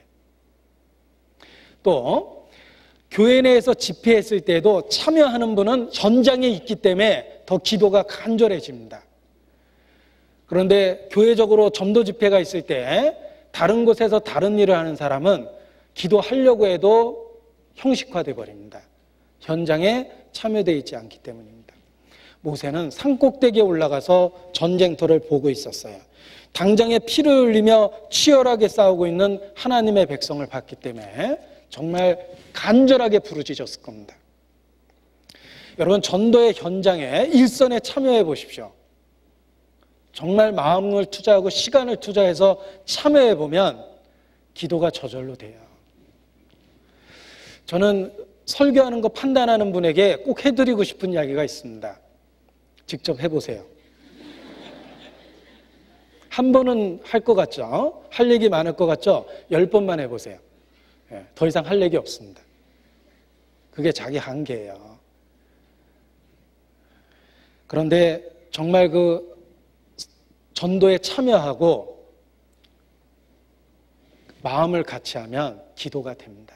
설교하는 사람을 판단하는 게 아니라 설교하는 사람을 위해서 기도하게 됩니다. 뒤에서 별의별 비평의 소리를 다 하는 것이 아니라 정말 참여하게 됩니다. 자, 4차에 거친 수양회가 있었습니다. 진짜 참여한 사람은 뒷말 안 합니다. 정말 참여했던 분은 기쁨과 보람을 갖고 하나님이 채워주신 위로를 경험했습니다. 그런데 그늘로 돌아다니고 억지로 참여하고 뒤에서 맴돌았던 사람 있죠. 별의별 운영 방법에 대해서 다 토를 답니다. 직접 해보세요. 정말 수만 명 모이는 모임을 계획하고 실행하고 집행하는 게 쉬운 게 아닙니다. 그런데 직접 참여하면 오히려 더 간절하게 기도로 참여했을 텐데 뒤에서 맴도니까 날카로운 비평의 칼을 세우는 겁니다. 자, 모세는 산 꼭대기에 올라가서 전쟁터를 보고 기도했기 때문에 간절하게 기도할 수 있었습니다. 그가 하나님의 지팡이를 손에 잡고 올라갔습니다. 이 모세가 잡고 있는 지팡이를 한번 그려보라 그러면 10개라는 영화에 나왔던 폼나는 지팡이를 이렇게 그립니다. 그러나 이스라엘 광야에서 그런 폼나는 지팡이 들고 다니는 사람 아무도 없습니다. 그는 단지 보잘것없는 짝대기 같은 지팡이에요. 모세는 평범한 목동이었고 평범한 짝대기 들고 있었는데 그 평범해 보이는 짝대기가 하나님께 순종했을 때 하나님의 지팡이가 되고 능력의 도구가 됐던 겁니다. 모세는 그 하나님의 지팡이를 들고 하나님께 부르짖었습니다. 그것은 하나님의 능력으로 하나님의 능력을 의지해서 이 전쟁을 수행하겠다는 의지를 보여준 거예요. 그래서 내가 내일 이 하나님의 지팡이를 손에 잡고 산꼭대기에 설 것이다. 내가 하나님만을 의지하겠다. 하나님의 능력을 간절히 구하겠다. 그렇게 여호수아에게 위로해 준 겁니다. 성경은 말합니다. 전쟁은 여호와께 속해 있습니다. 여호와의 구원하심은 창과 칼에 있지 않습니다.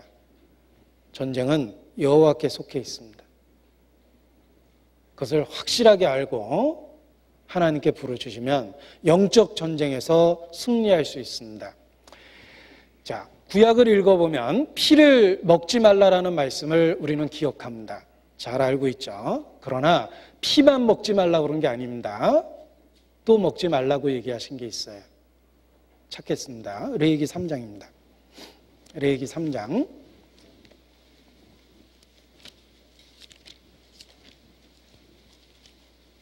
17절입니다. 레위기 3장 17절 같이 읽죠. 너희는 기름과 피를 먹지 말라. 이는 너희 모든 처소에서 대대로 영원한 규례니라. 피만 먹지 말라고 그런 게 아니죠. 이 기름과 피를 먹지 말라고 그랬습니다. 여기 있는 기름이라는 게 우리가 뭐 참기름, 들기름 이런 기름 아닙니다. 우리의 그 관절에 힘의 지탱이 되는 특정한 부위예요. 이 짐승을 해체하면 이 힘의 근원이 되는 특정한 부위들이 있죠. 그 부분을 의미합니다. 이 기름을 먹지 말라고 하신 것이 권능이 하나님께 속해 있다는 거예요. 생명이 하나님께 속해 있는 것처럼 권능이 하나님께 속해 있습니다. 생명이 피에 있고 생명은 하나님께 속해 있습니다. 그리고 또 기억하셔야 돼요. 권능은 하나님께 속해 있습니다. 우리가 어떻게 영적 전쟁에서 승리할 것입니까? 나의 힘이 되신 여호와여, 내가 주를 사랑하나이다. 우리도 그렇게 고백해야 됩니다. 오직 힘의 근원은 여호와 하나님 한 분이십니다. 권능은 하나님께 속해 있습니다. 그것이 그 권능의 근원인 하나님을 의지하는 것이 승리의 비결입니다. 그래서 모세는 이 전쟁이 여호와에게 속해 있다는 것을 나타내기 위해서 지팡이를 젓고 산에 올라가 손을 들고 기도했던 것입니다. 시편 59편입니다. 시편 59편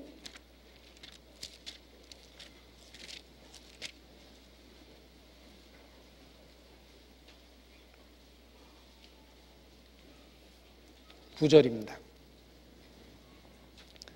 시편 59편 9절. 하나님은 나의 산성이시니 저의 힘을 인하여 내가 주를 바라리이다.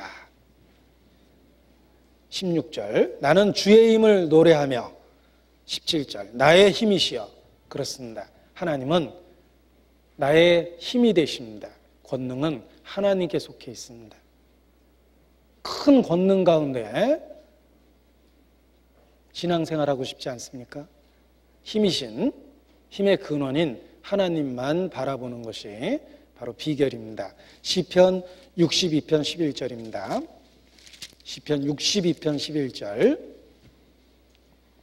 같이 읽겠습니다.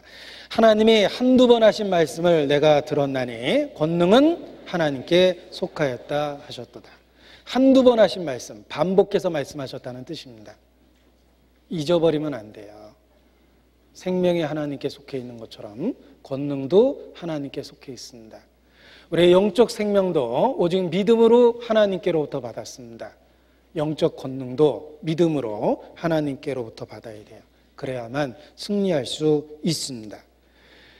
자, 아말렉과의 전쟁의 모습을 보십시오. 여호수아는 칼을 빼들고 직접 전쟁의 일선에서 싸우고 있습니다. 그리고 모세는 산꼭대기에서 손을 들고 기도하고 있습니다. 이것이 영적 전쟁의 두 가지 모습입니다. 우리가 영적 전쟁을 수행하기 위해서 이 두 가지가 필요합니다. 영과 육의 합동이 필요한 거예요. 기도만 한다고 승리하는 거 아닙니다. 육체적인 실천과 행함이 있어야 되는 거예요. 그렇다고 육체적인 행함만을 갖고 승리하는 거 아닙니다. 하나님께 의지하고 부르짖는 기도가 필요합니다. 바로 영과 육 두 가지가 다 필요한 거예요. 전쟁은 두 가지 모습으로 진행이 됐습니다. 실제 칼을 들고 일선에서 싸우는 여호수아의 모습이 있고 산꼭대기에서 기도하는 모세의 모습이 있습니다. 우리가 영적으로 승리하기 위해서 그 두 가지가 다 있어야 돼요. 육체의 행함이 있어야 되고 그리고 하나님께 대한 부르짖음이 있어야 됩니다. 그 두 가지가 승리할 수 있는 방법입니다. 다윗이 골리앗을 어떻게 이겼습니까? 골리앗이 6가지 무기를 갖고 다가오니까 다윗이 간절하게 기도만 했던 게 아닙니다. 골리앗이 심장마비로 쓰러지거나 벼락 맞아 죽은 게 아닙니다. 다윗은 물맷돌을 준비했습니다. 그것도 한 개가 아니죠. 5개를 준비했어요. 충분한 준비를 했던 겁니다. 그리고 하나님의 이름으로 나아갔습니다. 의지해서. 골리앗이 쓰러졌습니다. 하나님은 영육 모든 것을 통해서 우리를 승리케 하십니다. 그래서 기도만 하는 게 아니고 육신의 결심과 능력만 갖고 하는 것도 아닙니다. 두 가지가 다 있어야 되는 거예요. 이스라엘이 홍해 바다를 갈라서 탈출했습니다. 그때는 너희가 가만히 있어서 여호와께서 너희를 구원하심을 보라라고 그랬습니다. 그러나 아말렉과의 전투에서는 가만히 있으라고 안 그랬죠. 사람들을 택하여 나가서 싸우라고 그랬습니다. 구원은 가만히 있어서 믿음으로 그리스도의 하신 일을 통해서 받습니다. 신앙생활은 사람들을 택하여 나가서 싸우라. 정말 믿음이 있다면 군사적 훈련은 안 돼 있지만 나가서 싸우라. 내가 보라. 산꼭대기에서 기도하겠다. 하나님은 그 두 가지를 다 요구합니다. 그래서 기도와 실천은 병행되어야만 승리 생활을 할 수 있다. 이렇게 말할 수 있습니다. 기도와 실천 두 가지가 다 필요합니다. 나는 믿는 거로 말하고 믿는 거로 전도합니다. 기도만 하는 게 아니죠. 믿기 때문에 전도하고 그 전도의 능력이 나타나기 위해서 또 기도할 수밖에 없는 겁니다. 그래서 영과 육 두 가지를 통해서 승리케 하도록 하신 겁니다. 어떤 사람은 자기가 한 단계 더 높이 있는 것처럼 자기를 가장하기 위해서 영적인 부분을 강조하고 인간적인 참여를 무시합니다. 하나님 앞에 가서 악하고 게으른 종아, 책망받을 거라고 확신합니다. 정말 믿음이 있다면 육신이 움직입니다. 다윗은 믿음이 있었기 때문에 물맷돌 들고 골리앗 앞에 선 거예요. 믿음은 행동을 유발합니다. 아무리 강해 보여도 믿음이 있기 때문에 말을 꺼내는 거예요. 영육 둘 다 필요합니다. 기도와 실천 둘 다 필요합니다. 요한일서 3장 22절입니다. 요한일서 3장 22절.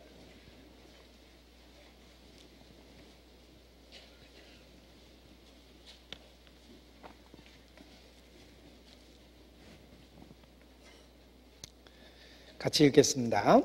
무엇이든지 구하는 바를 그에게 받나니 이는 우리가 그의 계명들을 지키고 그 앞에서 기뻐하시는 것을 행함이라. 이 말씀을 수십 번 읽어보십시오. 두 가지가 보일 겁니다. 구하고 있죠? 그리고 행하고 있습니다. 구하고 행하기 때문에 받을 수가 있는 거예요. 둘 중에 하나만 있는 게 아닙니다. 여호수아의 칼날도 필요하고 모세의 지팡이도 필요합니다. 실천도 필요하고 기도도 필요합니다. 그때 아말렉과의 전쟁에서 승리할 수 있습니다. 자, 모세는 산꼭대기에 올라가 손을 들고 하나님께 기도했습니다. 이 손을 들고라는 모습이 기도의 모습입니다. 그래서 신약 성경에도 거룩한 손을 들어 기도하기를 원하노라 그랬습니다. 자, 그런데 모세가 지팡이를 들고 산꼭대기에서 손을 들고 기도했습니다. 피곤함에 손이 내려왔습니다. 내려오면 이스라엘이 전쟁에서 졌고 다시 올리면 이겼습니다. 그러나 모세도 육체를 갖고 있었기 때문에 어쩔 수 없이 자꾸 손이 내려왔습니다. 모세도 슈퍼맨이 아닙니다. 우리와 똑같은 연약함을 갖고 있었습니다. 하나님은 모세에게도 그 이스라엘의 대단한 지도자죠. 연약함을 주셨어요. 모세 자체를 섬길까 봐, 모세를 우상시할까 봐 모세에게 연약함을 준 겁니다. 모세의 손도 내려올 수밖에 없었어요. 얼마나 힘들었는지 상상이 잘 안 가시면 우리 학교 다닐 때 손 들고 벌 섰던 거 한번 기억해 보세요. 10분만 지나도 저려오잖아요. 이 모세도 하루 종일 전쟁터에서 손 들고 있으려니까 이게 쉬운 일이 아니었습니다. 기도가 그렇습니다. 기도는 쉬운 것이 아닙니다. 예수님도 기도할 때 땀방울이 핏방울이 됐습니다. 기도가 쉬운 게 아니에요. 성경 1시간 읽을 수 있죠. 기도 1시간 하는 거 쉬운 게 아니에요. 왜? 기도에 능력이 있다는 걸 사단은 알고 있기 때문에 성경 읽을 때보다 더 많은 방해를 합니다. 성경 읽을 때도 잡념이 끊임없이 들어오지만 기도할 때는 더 많이 들어옵니다. 기도의 능력을 사단도 알기 때문에 끊임없이 방해를 하는 거예요. 손을 들고 있는 것처럼 기도는 쉽지는 않습니다. 그러나 분명한 건 손을 들면 이깁니다. 손을 들면 이깁니다. 그것이 승리의 비결이에요. 기도하기 위해서 자기 의지를 굴복시켜야 됩니다. 본성을 극복해야 되죠. 연약함을 극복해야 되죠. 잡념을 없애야 되죠. 기도가 쉬운 게 아니에요. 정말 땀방울이 핏방울이 되는 그런 과정을 통해서 기도가 이루어지는 것이다.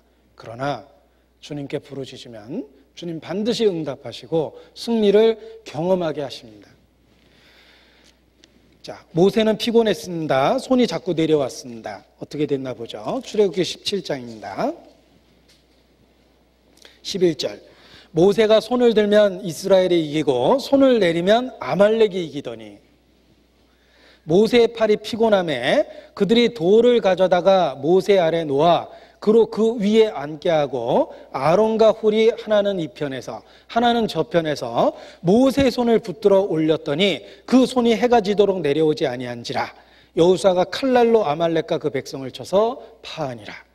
자, 육체의 한계를 극복할 수 있는 방법을 주셨습니다. 돌을 갖다 앉게 했죠. 자, 하나님께서 야, 너 왜 앉아서 기도하냐? 이렇게 얘기 안 하셨습니다.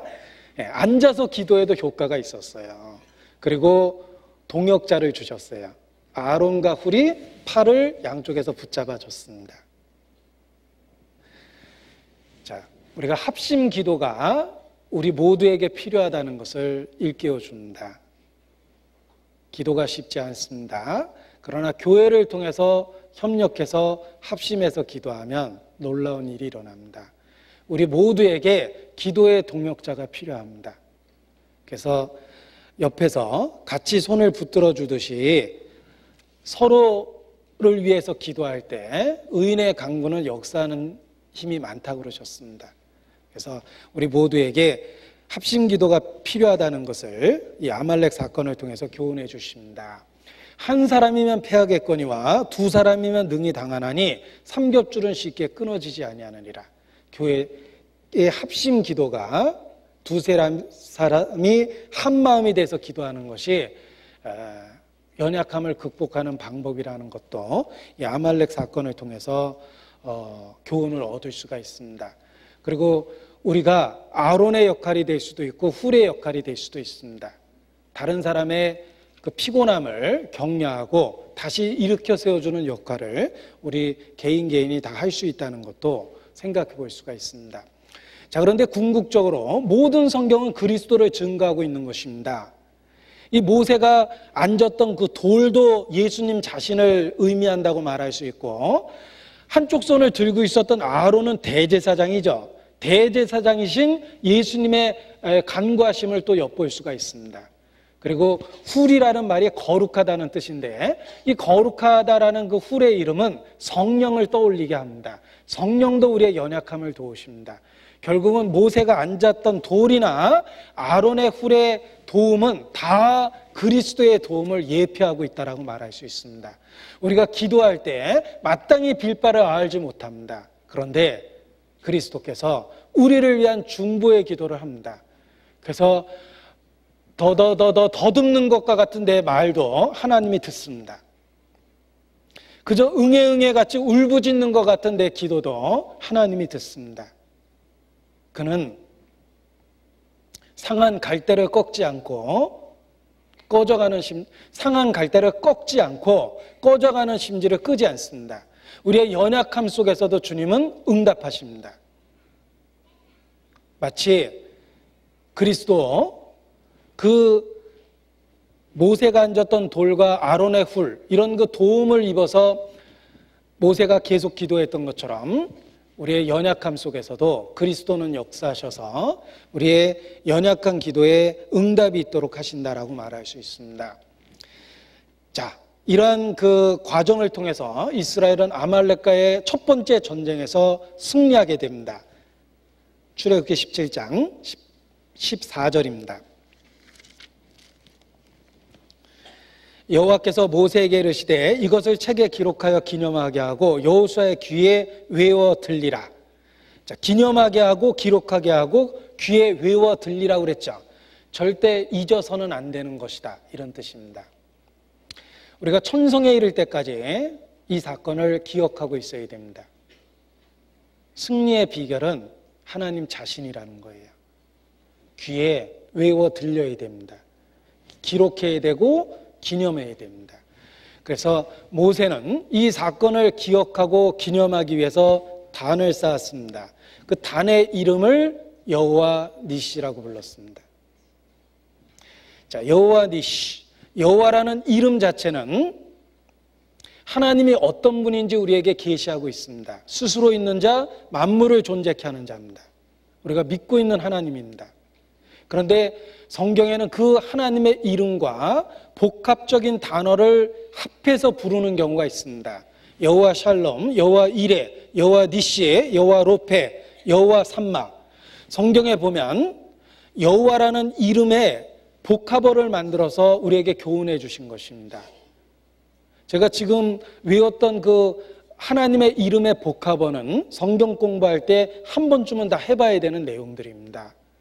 오늘 본문은 여호와 니시라고 말합니다. 여호와라는 이름에 니시라는 말이 깃발이라는 뜻이에요. 기호, 깃발. 우리 컴퓨터 용어로 배너라는 말 합니다. 배너 광고라고 그러죠. 그 깃발이 배너예요, 영어로. 여호와 니시라는 말은 여호와는 나의 깃발이 되셨다, 이런 뜻입니다. 성경에 만민의 기호로 그리스도를 세운다고 그랬습니다. 그 만민의 기호가 바로 여호와 니시입니다. 니시, 깃발이라는 뜻이에요. 여러분, 평양의 태극기를 꽂겠다라는 말은 통일을 이루겠다 이런 뜻입니다. 내가 백두산의 태극기를 꽂겠다라는 말도 바로 통일을 이루어서 민족을 회복시키겠다는 뜻입니다. 태극기 휘날리며, 무슨 영화 제목처럼 보이지만 태극기라는 게 어떤 상징적 의미를 갖고 있죠. 니시가 깃발이거든요. 하나님 자신이 우리의 깃발이 된다는 뜻입니다. 여호와 니시는 승리케 하시는 하나님이라는 뜻을 갖고 있습니다. 왜냐하면 깃발은 군대를 소집하고 군대를 연합시킬 때 사용하며 전쟁의 의지를 북돋우며 소속 집단의 결속력을 강화시키고 군대의 어떤 명령을 하다라는 수단으로 쓰이는 게 깃발입니다. 여호와 니시, 하나님이 우리의 깃발이 되셨다라는 말은 전쟁에 우리를 승리케 한다는 뜻입니다. 이것을 기념하고 기록하고 귀에 외워 들리라고 그랬죠. 승리 생활의 비결입니다. 여호와 니시입니다. 하나님이 나의 깃발이 되셨습니다. 그분을 의지해서 영적 전쟁에, 개인적인 아말렉과의 전쟁에서 승리할 수 있다는 뜻입니다. 하나님이 내 영적 전쟁의 깃발이 되어 주십니다. 그리스도로 말미암아 우리를 이기게 하십니다. 그리스도 자신이 우리의 니시, 깃발이 된 겁니다. 그리스도로 말미암아 우리를 이기게 하시며 모든 일에 승리를 경험하게 하십니다. 하나님 자신이 우리의 승리의 비결이 되셨습니다. 그것이 여호와 니시라는 말로 교훈해주고 있는 것입니다. 너희가 세상에서 환난을 당하나 담대하라. 내가 세상을 이기었노라. 하나님 자신이 우리의 승리의 근원이고 승리의 비결이라는 것을 모든 성경이 일깨워주고 있습니다. 시편 20편입니다. 시편 20편 5절입니다.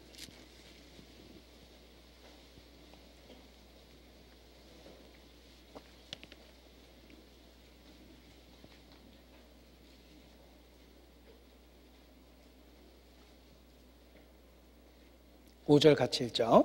우리가 너의 승리로 인하여 개가를 부르며 우리 하나님의 이름으로 우리의 길을 세우리니 여호와께서 내 모든 기도를 이루시기를 원하노라.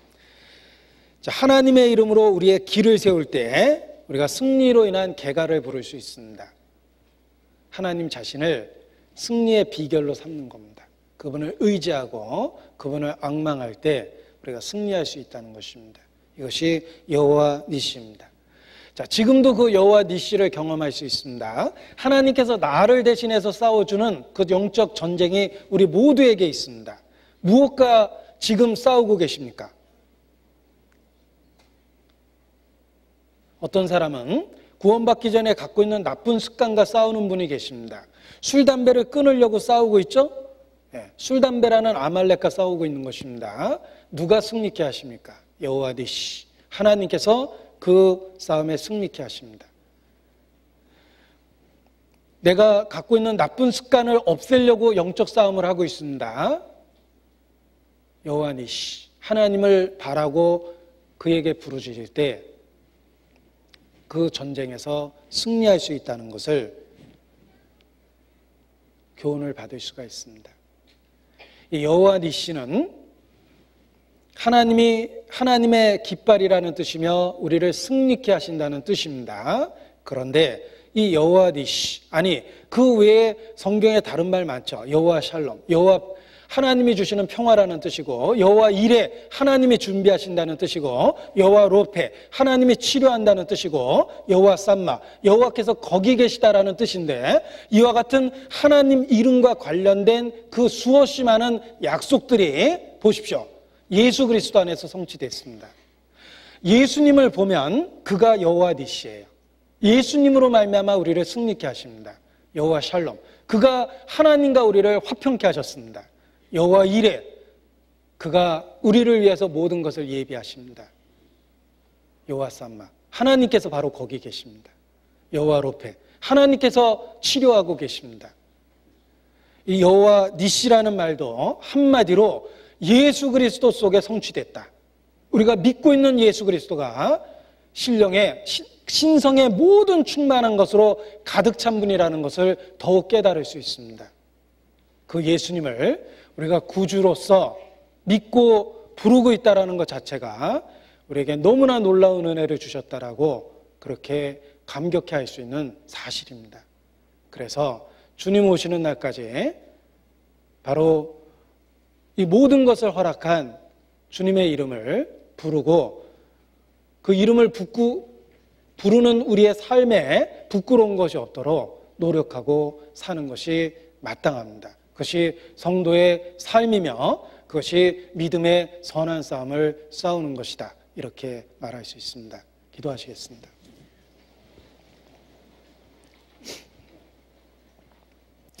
아버지 하나님, 수없이 많은 영적 싸움에 우리를 승리케 하심을 주님께 감사를 드립니다.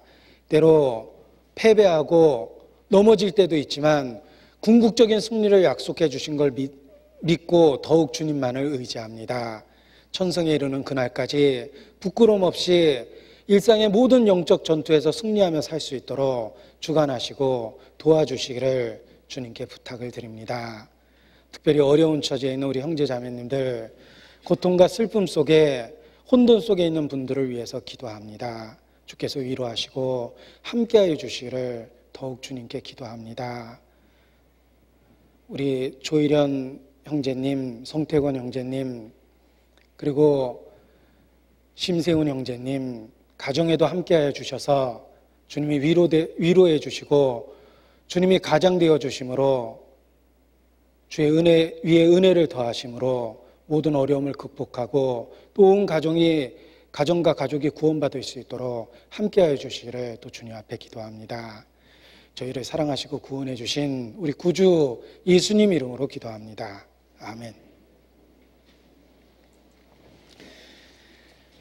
시간이 많이 됐기 때문에 우리 찬송가 390장을 1절과 4절만 부르도록 하겠습니다. 390장 1절 4절입니다.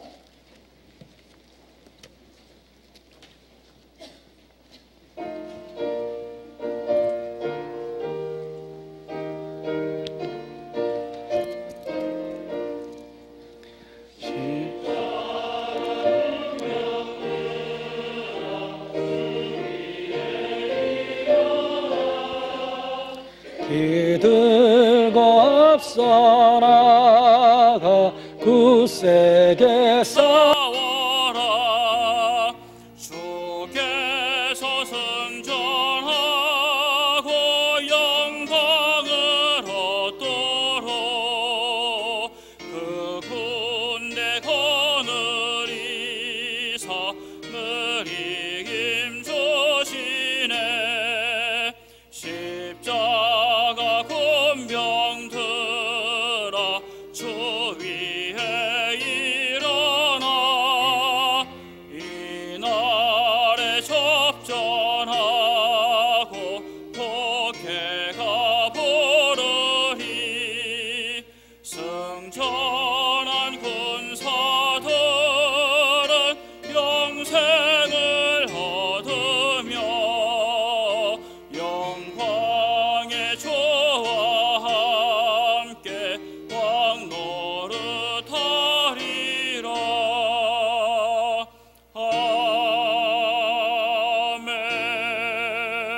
아멘. 광고 말씀 없습니다. 안녕히 돌아가시 바랍니다. 마치겠습니다.